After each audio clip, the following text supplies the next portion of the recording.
တော့ဘာဖြစ်လို့ဆိုတော့ကိုယ်နိုင်ငံမှာပြည့်နေတာခိုင်ရေးခဲ့မှာဆိုခိုင်ကနိုင်ငံတကာသိနေရပါတော့ခိုင်တွေကဒီဝင်ကြတွေကိုနှိမ့်ဆက်နေတယ်လို့သိတာပေါ့နော်နိုင်ငံတကာသိတာကိုယ်နိုင်ငံကတော့ခိုင်တွေကိုနှိမ့်ဆက်ခံရတယ်ဆိုတော့အဲ့တော့ခိုင်တွေကိုမတရားလုပ်ခံရတာအဲ့ဒါကိုခိုင်တွေမတရားလုပ်ခံရတာကိုယ့်ရဲ့အမိမြန်မာနိုင်ငံကိုပြန်ပြီးတော့ဟောပေါ့နော်လက်ဆက်ခံရမှာဆိုရင်အဲ့ဒါတွေကိုဦးဇင်းတို့ကရိုဟင်ဂျာတွေကမတရားလုပ်တာဆိုတာသိနေလို့ကမ္ဘာကြီးကိုသိသိတယ်အဲ့တော့ရိုဟင်ဂျာမထောက်ခံဘူးဒါဒီလိုရဲ့လုပ်ရက်တွေလုံးဝကန့်ကွက်ကမ္ဘာကြီးကိုသိသိဟုတ်ကဲ့ဒီနေ့ပွဲကိုပေါ့နော်ဘယ်အကြောင်းကဘယ်မျိုးဘယ်အကြောင်းကသံဃာတော်တွေကဘယ်လိုဦးစီးပြီးတော့လုပ်တယ်ဆိုချက်လောက်ပြောတော့ဒီနေ့ပွဲက96မီဒီယာ96မီဒီယာနဲ့တွင်းတက်တဲ့ကကျတော့ရှင်ဝီရပြည်နေတော့ဘယ်လိုပါမှာပေါ့နောက်တွင်းတက်တဲ့ကသံဃာတော်တွေညပါတယ်။ကျန်တဲ့အကြောင်းမီဒီယာတွေရှိတယ်ဘုရားကြီးဟိုဘက်ညတော်သံဃာကြီးတို့ကျန်တဲ့အများကြီးရှိတယ်အဲ့ကလည်းလာပြီးတော့အားပေးကြပါဟောဒီလိုပွဲမျိုးပေါ့နော်ထောက်ခံပွဲလုပ်ဖို့တော့ကိုရှင်များတို့နဲ့အာဏာပိုင်အဖွဲ့အစည်းတွေမှာဒီပေါ့ဒီတောင်းခံတဲ့အခါပေါ့နော်ရှောက်လာတဲ့အခါမှာဘယ်လိုအခက်အခဲမျိုးတွေကြုံတွေ့ရလဲရှိရင်လည်းချက်လောက်ပြောပြပြပါဦးခက်ခဲတော့အများကြီးရှိပါတယ်ဒါပေမဲ့အဲ့ဒီဒီလိုပဲဟိုလိုတောင်းကြပြီးတော့တောင်းဒီကနေ့ပတ်သက်ပြီးဘာပြဿနာမှမရှိကြရပါဘူးဘာအန်တယ်မှမရှိကြရပါဘူးအမကန်တဲ့ဒီဟုတ်ကဲ့ဒီကိစ္စနဲ့ပတ်သက်ပြီးနိုင်ငံတော်သမ္မတကြီးကိုနော်ရှင်များတို့အနေနဲ့ဘယ်လိုများရှင်းပြခြင်းလဲမသိဘူးလေဒီကိစ္စနဲ့ပတ်သက်ပြီးတော့အမှန်တရားပေါ့အခုဒီရိုဟင်ဂျာကိစ္စဆိုတာသူတို့ဒီနိုင်ငံကိုသူတို့ကဟောပေါ့ဒီကစစ်ပွဲဆိုတဲ့ဒီကဆိုတာသူတို့ဒီလိုနိုင်ငံကိုသိပိုက်ဖို့အတွက်နေရာယူဖို့အတွက်အဲ့ဒါလောက်အဲ့ဒါဦးဇင်းတို့က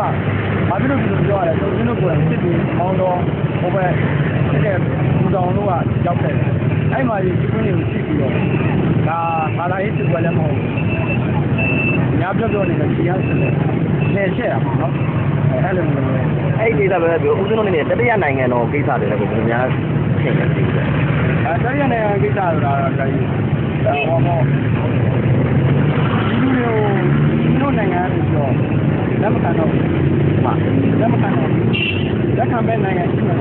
ပြန်ပြီးတော့ပေါ်ကျွမ်းနိုင်တယ်တတိယနိုင်ငံပေါ်ကျွမ်းနိုင်အဲ့ဒါကိုဦးဇင်းတို့တတိယနိုင်ငံဟိုဆိုတာဘယ်နိုင်ငံတွေကိုသိလို့စဉ်းစားလာတယ်ဆိုအဲ့ဒီဟောပေါ့နိုင်ငံရဲ့လို့သတ်မှတ်တယ်ဒီမှာနောက်တော့တတိယနိုင်ငံအနေနဲ့ထောက်ပံ့နေတဲ့နိုင်ငံတွေဟုတ်တယ်အဲ့ဒီအဲ့ဒါကိုဦးဇင်းတို့ဟိုပေါ့သုံးသက်တာဘယ်လိုများသုံးသက်တာအဲ့တော့အဲ့လူတွေကို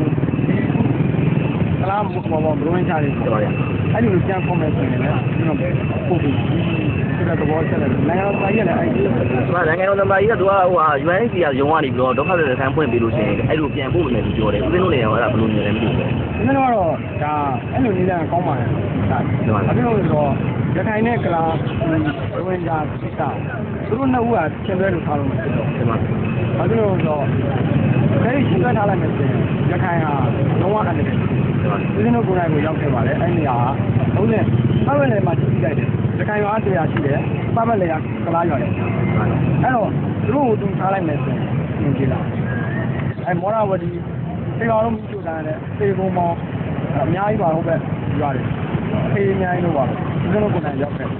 သူတို့အခုရခိုင်အရေးနဲ့ပတ်သက်ပြီးတော့ပြန်ထောက်ပံ့ဖို့အစီအစဉ်တွေဖက်ရှိနေလားရှိတယ်ခိုင်ရှိတယ်အရင်ဒီကန်းခဲ့တာလည်းဟောပေါ့ဦးဇင်းတို့ကိုယ်တိုင်သွားပြီးဒီကန်းတာ300ငွေသားကြီးကတော့300ကျော်400ကျော်ရှိတယ်ဘုန်းကြီးကြာတော်ဦးရာကြီးနဲ့တပတ်ဦးဇင်းတို့သွားတယ်နောက်ပြီးတော့ရမစိုးကြာတော်ကြီးကို300ပို့လာတယ်ငွေသားကြီးနောက်ပြီးတော့ပစ္စည်းတွေဟောပေါ့ကားကြီးပေါ့နော်ကားကြီးနဲ့ဟောလောက်ရှိနေ56ကျပ်ကားလိုက်ထွက်တာ9စီးရှိတယ်နောက်ပြီးတော့တန်ကြီးကားပါတယ်အဲ့ဒါကြီးနောက်မတွန်းတဲ့နိုင်ငံတော်တွေနဲ့ဟိုအဲ့တန်တော်တွေကတော့စစ်တာတွေပို့တယ်စစ်တာဟောလုံးဝစဉ်းစားကြည့်အဲ့ဒါကြီးကတော့ဘာသာပြန်ပေါ်ရရနေတယ်ညမလို့ဆရာတော်နဲ့ပြန်ပါတာဒီမြဒီနေ့ပေါ့နော်အင်အားဘယ်လောက်နဲ့ဆန္ဒပြမယ်ပေါ့နောက်ပြီးတော့ဒီဘယ်လိုအနေထားမျိုးနဲ့ပြမယ်ဆိုဆက်လောက်ပြောပြပြီဟုတ်ဆန္ဒပြမှာတော့ဒီမှာတော့စမယ်ဦးကြီးကတရားကြီးပေါ့ နောက်ကပြိဿအနေနဲ့လိုက်မှာဆန်ကာတော်ကြီးရမယ်ဆန်ကာတော်ကြီးကတော့2000ကြီးပါလောက်ပဲရှိတယ်နော်နောက်ပြီးတော့တနက်ပြိဿတွေရောပါတယ်တကယ်တမ်းဆန္ဒပြဖို့ခွင့်ပြုတောင်းတာတက်ရပါတယ်ဘလို့နေသားမျိုးနဲ့ပြမယ်ဗျာတနေရာထဲမှာပဲတဲကြလောက်ပြီးတော့ပြမှာဒါမှမဟုတ်စီတန်းလက်လက်ပြီးတော့ပြမှာစီတန်းလက်လက်ပြီးပြမှာပြန်တယ်လေဟုတ်တယ်ကုနာလိုက်တနာရီပေါ့ဆက်ဟာရှင်များရဲ့ဒီဘွဲနာမည်လေးပဲကျောင်းတိုင်းပါတော့ဟုတ်ကဲ့ဒီလုံးလေးတိုက်ပြီးတအားရကျောင်းဆန္ဒလို့ပေါ့ဘုန်းကြီးဦးရကြီးနဲ့ဒီလိုပေါ့ဟုတ်ဦးရတယ်ဟုတ်တယ်ကျေးဇူးတင်ပါဗျာတပည့်တော်ဟောလူကြနေရပါဟုတ်ကဲ့ကျေးဇူးတင်ပါ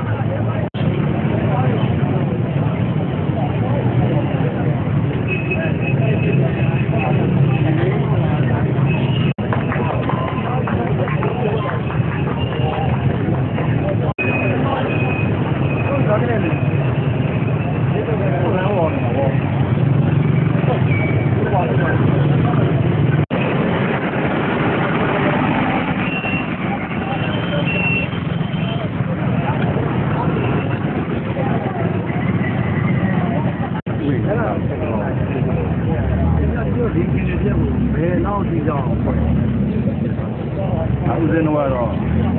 ဒီဘုရားဘာသာဒီရေးတွေဦးဇင်းတို့ခေါ်တော့ဟုတ်ဒီလိုဒီကိစ္စလေးလို့ဆက်သွားတဲ့ကိစ္စပါဒါမျိုးတော့ဒီနေ့ကျွန်တော်တို့ကမင်းတွေဦးဇင်းတို့ဒီနေ့ထားတယ်ဒီနေ့ထားတယ်ဘု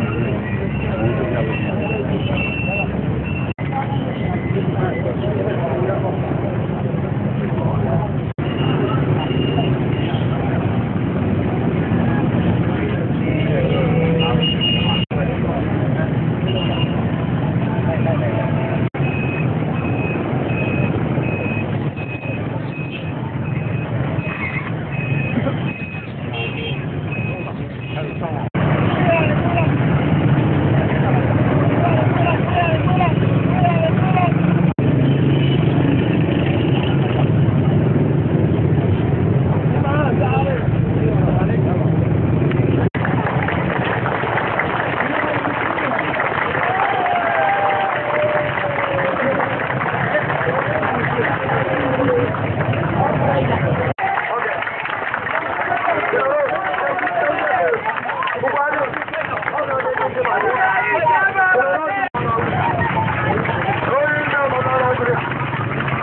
ဟုတ်ကဲ့လို့ပြောကြပါလေ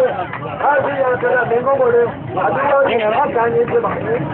ဒါကြောင့်အင်္ဂါနဲ့အားပေးတော့တော့ပါလိုက်ပါဘယ်လိုလဲတော့ဘာလို့